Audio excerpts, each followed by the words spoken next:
Hi friends, எல்லாம் எப்படி இருக்கீங்க? நான் நல்லா இருக்கேன். நம்ம சேனலில் வீடியோ வந்து பொங்கலுக்கு முந்தின நாள் வீடியோ வந்திருக்கும். அதுக்கப்புறம் வீடியோ வரல. என்ன ரீசன்னா, எனக்கு அம்மை போட்டிருந்துச்சி. கொஞ்சம் பெரிய அம்மாவாக போட்டுருச்சு.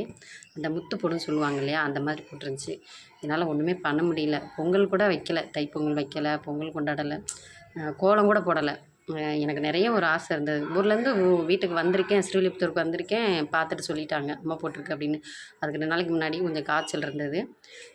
சரி ஏதோ காய்ச்சல் போல் அப்படின்ட்டு நாங்கள் விட்டுட்டோம். மாத்திரை போட்டதுனால தான் அலர்ஜி மாதிரி இருக்கு போல் அப்படின்னு நினச்சி விட்டுட்டோம். அது என்னடானா கொஞ்சம் ப்ராப்ளம் ஆயிடுச்சு. அது எனக்கு தெரியாது. அது நம்ம அப்படின்னா பார்க்கல. அதோட தெரியாமல் நான் ஊருக்கு வேறு வந்துட்டேன். வந்ததுக்கப்புறம் தான் இங்கெல்லாம் பெரியவங்க பார்த்துட்டு சொன்னாங்க, இது அம்மா தான் போட்டிருக்குது அப்படின்னு சொல்லிட்டாங்க.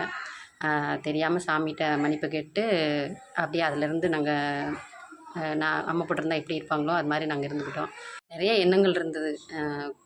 நல்ல கலர் கலராக அந்த 3D கோலம்லாம் போடுவாங்கள்ல, அந்த கோலம்லாம் போட்டு வீடியோ எடுத்து போடணும் அப்படின்னு சொல்லி, பொங்கல் வைக்கணும் அப்படின்னு சொல்லி நிறையா நினச்சிருந்தேன். பட் என்னால் முடியல. சுத்தமாக பொங்கல் அன்னைக்கு என்னால் எந்திரிக்கவே முடியல. இப்போ கொஞ்சம் நார்மல் ஆகிட்டேன். அது கொஞ்சம் கொஞ்சமாக தான் சரியாகும்னு சொன்னாங்க. கொஞ்சம் தெம்பு இல்லாமல், கொஞ்சம் எனர்ஜி இல்லாத மாதிரி தான் இருக்குது. கொஞ்சம் சாப்பிட்டும் சாப்பிடாம இருந்தேனா, அதனால் கொஞ்சம் முடியல. அதனால் இப்போ கொஞ்சம் பரவாயில்ல, நல்லா இருக்கேன். இனிமேல் வந்து உங்களுக்கு ஒவ்வொரு வீடியோவாக வரும். கண்டினியூஸாக பாருங்கள். என் வீடியோவை எத்தனை பேர் மிஸ் பண்ணீங்கன்னு தெரியல எனக்கு. மிஸ் பண்ணவங்களாம் கமெண்டில் சொல்லுங்கள். இன்னொன்று என்னென்னா, எல்லாருக்கும் குடியரசு தினம் நல்வாழ்த்துக்கள் எல்லாருக்கும் நான் சொல்லிக்கிறேன். இன்னொன்று என்னென்னா, அன்றைக்கி வந்து அம்மாவோட பர்த்டே. அதனால் எல்லோரும் அம்மாவுக்கு விஷ் பண்ணுங்கள். எல்லோரும் அம்மாவுக்கு கடவுள்கிட்ட வேண்டிக்கோங்க. நானும் வேண்டிக்கிறேன், அம்மாவுக்கு வந்து நீண்ட ஆயுளை கொடுக்கணும் அப்படின்னு சொல்லிட்டு.